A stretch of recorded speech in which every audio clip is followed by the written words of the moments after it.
Olá, tudo bem? Bem-vindo ao nosso Café com Ações. Saúde a todos. Café com Ações é um programa que a gente criou com o objetivo de fazer um giro sobre notícias, informações de economia, bolsa de valores, sempre sendo seletivo e buscando focar naquilo que pode fazer alguma diferença nas nossas estratégias de investimentos. Meu nome é Cláudio Faleira, sou formado em administração, consultor na área empresarial e criador dos canais Viver de Renda e Café com Ações. Nos acompanhe em ambos os canais. Também nos siga no Instagram Viver de Renda Canal.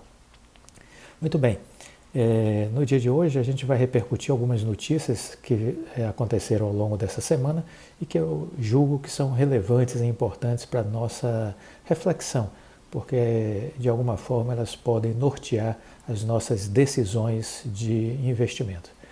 Nos Estados Unidos, a grande notícia da semana foi que o governo Biden anunciou um pacote de infraestrutura da ordem de 2,2 trilhões de dólares. Pacote de infraestrutura. Ainda além desses 2,2 trilhões, tem mais 100 bilhões para a parte de banda larga, né? Para infraestrutura de banda larga, de fibra ótica. Então, com esse recurso, eles pretendem dinamizar a economia americana. São gastos que vão ser realizados ao longo de 8 anos. E para financiar esse projeto, a intenção deles, do governo Biden, é levar o imposto sobre as empresas dos atuais 21% para 28%. Então, essa é a expectativa do governo. O pacote será, portanto, quitado, né, será pago com essa arrecadação tributária ao longo de 15 anos. Ele pretende, assim, dinamizar diversos setores da sociedade americana, em especial na parte de infraestrutura, que vai ter gastos da ordem de 621 bilhões de dólares, transportes, pontes, estradas, transporte público, portos, aeroportos, veículos elétricos, tudo isso vai estar sendo estimulado com esses recursos. Além disso, mais 400 bilhões de dólares para cuidados de americanos idosos e com alguma deficiência, mais 300 bilhões para infraestrutura de saneamento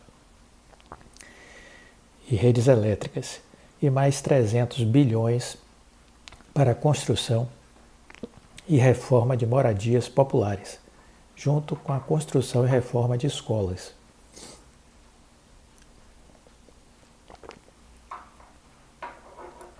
Além disso, 580 bilhões de dólares para a parte de manufatura, pesquisa, desenvolvimento e treinamento profissional.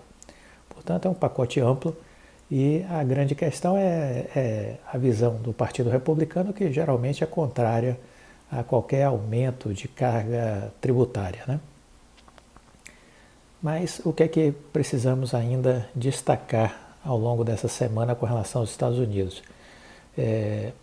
Na segunda-feira, dia 5 desse mês, a conselheira independente do Senado dos Estados Unidos, a Elizabeth McDonald, ela decidiu a favor de um esforço democrata para aprovar legislações adicionais por meio de um processo orçamentário chamado de reconciliação. O Senado, dessa forma, deu luz verde a uma estratégia que vai permitir os democratas contar com um limite de 51 votos apenas para a votação dos seus projetos, ao invés dos 60 votos normalmente necessários. Essa decisão ajuda, portanto, ao fluir do projeto de infraestrutura do governo Joe Biden, certo? Então temos aí uma notícia interessante, uma notícia que vai dar agilidade e fluidez ao projeto de infraestrutura do Joe Biden. Vale dizer que, com relação a essa questão de impostos, né, pagar impostos, não pagar, a Janet Yellen, que é a secretária do Tesouro americana, numa notícia da Bloomberg, ela declarou o seguinte, que está na agenda dela a criação de um imposto corporativo mínimo.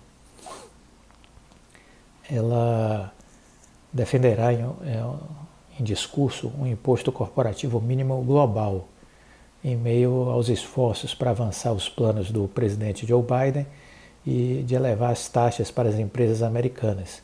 A visão de Yellen, divulgada anteriormente pelo site de notícias Axios, faz parte de uma iniciativa para evitar que as empresas busquem os lugares com impostos mais baixos, enquanto o governo tenta elevar a carga tributária para companhias dos Estados Unidos, com o objetivo de ajudar a financiar o programa de infraestrutura de 2,3 trilhões de dólares. Competitividade é mais do que como empresas sediadas nos Estados Unidos se saem contra outras empresas em ofertas globais de fusão e aquisição. Trata-se de garantir que os governos tenham sistemas tributários estáveis que gerem receita suficiente para investir em bens públicos essenciais e responder às crises, e que todos os cidadãos compartilhem de forma justa o ônus de financiar o governo. Então é uma ideia aí da Yellen de discutir isso, sobretudo no grupo de países mais ricos, essa criação de um imposto mínimo global. Agora, a despeito disso tudo, eu queria apenas destacar que Warren Buffett, já há alguns anos, defende que os mais ricos paguem mais impostos. Essa é uma bandeira antiga dele, do Warren Buffett, que é o grande mega investidor americano, né? Ele já declarou isso desde a época do governo Obama. Ele disse que na verdade, os governos nos Estados Unidos devem parar de mimar os super ricos. Nossos líderes devem pedir um sacrifício coletivo, mas quando eles pedem isso, muitas vezes me pouparam. Eu cheguei com os meus amigos super ricos e eles também, chequei com os meus amigos super ricos e eles também não foram afetados. Então, enquanto os pobres e a classe média brigam por nós em outros países, enquanto a maioria dos americanos luta para sobreviver, os mega ricos continuam a receber benefícios fiscais extraordinários aqui nos Estados Unidos. Essas e outras benesses nos são dadas por legisladores em Washington, preocupados em nos proteger, como se nós fôssemos alguma espécie em extinção. É bom ter amigos no poder. Isso é o Warren Buffett dizendo, na época do governo Obama. Para defender seu argumento, ele revela um pouco sobre suas finanças. Quando ele escreveu esse depoimento, ele disse: no último ano, o americano disse ter pago 6,9 milhões em impostos federais. O montante, argumenta ele, embora possa ser considerado alto, corresponde a uma taxa de 17,4% de sua renda passível de tributação, o que seria na realidade um percentual menor do que foi pago por qualquer uma das outras 20 pessoas que trabalham com ele.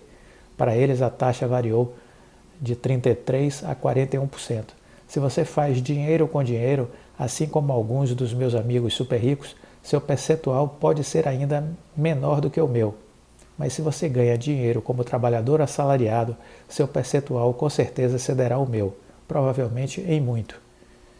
Segundo Buffett, os mega ricos pagam cerca de 15% de impostos sobre quase todos os seus rendimentos, mas quase não arcam com as taxas sobre folha de pagamento.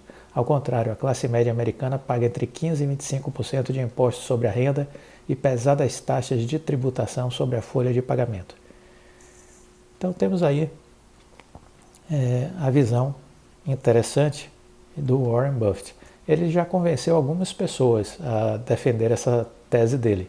Dentre eles, o Bill Gates, a Abigail Disney, uma das herdeiras do grupo Disney.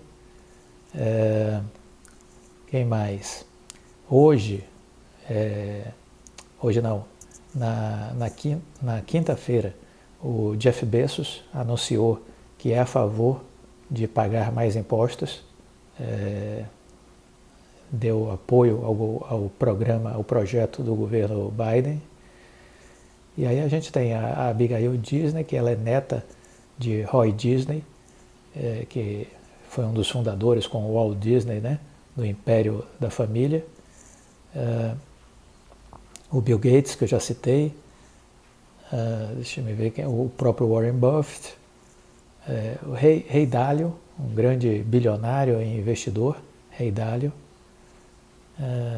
o Michael Bloomberg, outro grande bilionário americano, também defende o pagamento de mais impostos, o George Soros, outro mega investidor, enfim, nomes de peso que defendem essa ideia, né? E isso é importante, porque é uma sensibilidade, né, de que é preciso, de alguma forma, contribuir, em especial em momentos que o mundo é tão machucado por crises mais sérias e mais graves, como essa que foi a crise provocada pelo coronavírus, né?